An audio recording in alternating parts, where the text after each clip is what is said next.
எல்லாருக்கும் வணக்கம். இன்றைக்கி நம்ம வீடியோவில் என்ன பார்க்க போகிறோம்னா மில்க் கேக்கு தான் செய்ய போகிறேன். இது ரொம்ப ஈஸியாக செஞ்சிடலாம். ரொம்ப டேஸ்ட்டாக நல்லாயிருக்கும். நம்ம இந்த கடையில் வாங்கி சாப்பிட்ற மாதிரியே இருக்கும். வாங்க இப்போ மில்க் கேக் எப்படி செய்கிறது அப்படிங்கிறத பார்க்கலாம். அதுக்கு முன்னாடி நம்ம சேனலை இதுவரையில் சப்ஸ்கிரைப் பண்ணாமல் இருந்தால் சப்ஸ்கிரைப் பண்ணிக்கோங்க. இந்த பக்கத்தில் இருக்கிற பெல் பட்டனை அமுத்தி வைங்க. வாங்க இப்போ மில்க் கேக் எப்படி செய்கிறது அப்படிங்கிறத பார்க்கலாம். நான் இன்றைக்கி 1 லிட்டர் பாலில் தான் செய்ய போகிறேன். இதில் கட் பண்ணி ஊற்றிக்கலாம்.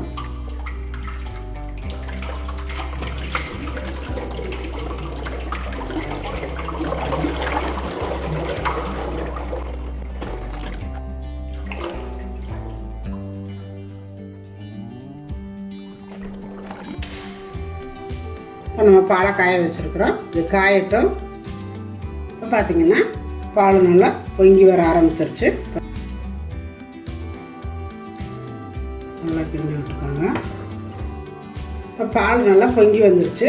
இந்த பால் நம்ம 1 லிட்டர் ஊற்றிருக்கிற பால் 1/2 லிட்டராக வர்றது நல்லா கொதித்து வற்றணும்.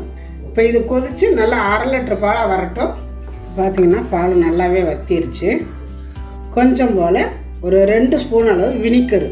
உங்களுக்கு வினிகர் வேண்டாம் அப்படின்னு நினச்சிங்கன்னா 2 ஸ்பூனு லெமன் கூட விட்டுக்கலாம். நான் 2 ஸ்பூன் அளவு வினிகர் விடுறேன். விட்டுட்டு லைட்டாக கிண்டி விட்டுக்கோங்க. கொஞ்சம் கொஞ்சமாக ஊற்றிக்கோங்க. பாருங்கள், இப்போ நான் ஒட்டுக்க ஊற்றாமல் கொஞ்சம் கொஞ்சமாக கூட ஊற்றிக்கலாம். ஏன்னா நம்ம ஒட்டுக்க ஊற்றி டக்குன்னு திரள்றத விட கொஞ்சம் கொஞ்சமாக வினிகர் சேர்த்துக்கிட்டிங்கன்னா இன்னும் நல்லாயிருக்கும். சேர்த்துங்கன்னா பாருங்கள் இந்த மாதிரி வந்துடும். அடுப்பை நல்லா ஸ்பீடாகவே வச்சுக்கோங்க. 1 லிட்டர் பாலுக்கு 75 கிராம் நான் சர்க்கரை எடுத்து வச்சுருக்கிறேன். உங்களுக்கு எந்த அளவுக்கு இனிப்பு தேவையோ அந்த அளவுக்கு சேர்த்துக்கோங்க. இப்போ இதை சேர்த்துக்கலாம்.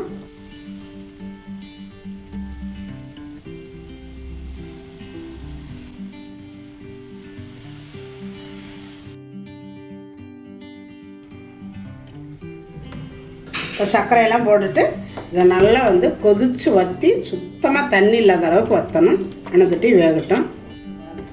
நல்லா கொதித்து வற்றி வந்திருக்குது. நல்லா ஓரளவு வற்றிருச்சு. இன்னும் கொஞ்சம் நேரம் இருந்துச்சுன்னா நல்லா எல்லாமே வற்றிடும். இருக்கட்டும். கொஞ்சமாக ஏலக்காய் பொடி நல்லா வாசமாக இருக்கும். பாருங்கள் எவ்வளோ வற்றி வந்துருச்சுன்னு. இது இன்னும் நல்லா வற்றணும். அடுப்பை நல்லா ஸ்பீடாகவே வச்சுக்கலாம். அடி பிடிக்கும்னால பயப்பட வேண்டாம். ஃபஸ்ட்லேருந்து லாஸ்ட் வரையுமே நீங்கள் ஸ்பீடாக வச்சிங்கன்னா சீக்கிரம் வற்றிடும். எனக்கு 10 நிமிஷம் ஆயிடுச்சு இப்போ இது வற்றுறதுக்கு. இது இங்கே வேகட்டும். வேகையில் இதை ஒரு பிளேட்டில் ஊற்றி நம்ம ஆற வைக்கணும்.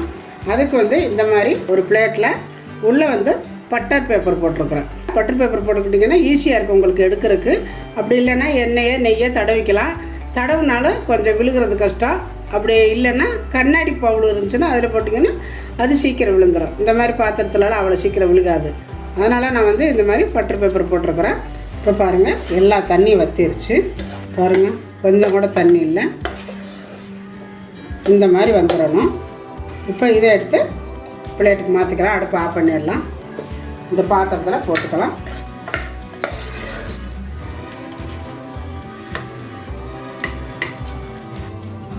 இந்த மாதிரி வச்சுட்டு நல்லா இந்த மாதிரி அமுத்தி விட்டுருங்க கரெக்டாக. அவ்வளவுதான். இப்போ இது இருக்கட்டும். இது ஒரு 2 மணி நேரம் 2.5 மணி நேரம் நல்லா ரெஸ்ட்லேயே இருக்கணும். அப்போ இதெல்லாம் நல்லா ஆறி நல்லா ட்ரையாக வரணும். அதுக்கப்புறம் நம்ம இதை என்ன பண்ணுறது அப்படிங்கிறது பார்க்கலாம். இப்போ இருக்கட்டும். இப்போ பார்த்திங்கன்னா நம்ம வச்சுருந்த 2 மணி நேரம் ஆயிடுச்சு. நல்லா கெட்டி ஆயிடுச்சு. இப்போ இதை நம்ம எடுத்துக்கலாம். அப்படியே இப்போ பிளேட்டில் கமுத்துக்கலாம்.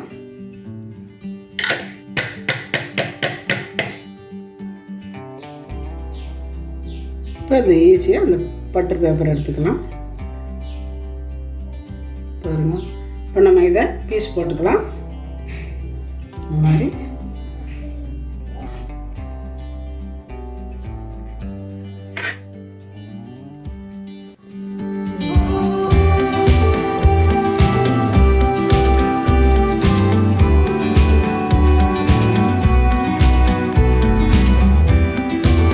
இப்போ பாருங்கள் நம்மளுடைய மில்க் கேக்கு ரொம்ப அருமையாக வந்திருக்குது. அவ்வளோ ஈஸியாக செஞ்சு முடிச்சிடலாம். யார் வேணாலும் செய்யலாம். ரொம்ப நல்லா வந்திருக்குது. இதே மாதிரி நீங்களும் செஞ்சு பாருங்கள். செஞ்சு பார்த்துட்டு எப்படி வந்துச்சு அப்படிங்கிறத எனக்கு கமெண்ட்டில் சொல்லுங்கள். இந்த வீடியோ பிடிச்சிருந்தா லைக் பண்ணுங்கள், ஷேர் பண்ணுங்கள், செட்டிநாடு சமையலுக்கு சப்ஸ்கிரைப் பண்ணுங்கள். நன்றி. வாழ்க வளமுடன். எவ்வளோ நல்லா சாஃப்டாக வந்திருக்குன்னா இப்போ நான் உடச்சி காட்டுறேன். எவ்வளோ அழகாக இருக்குது பாருங்கள். நல்லா வந்திருக்கு பாருங்கள். எப்படி இருக்கணும்.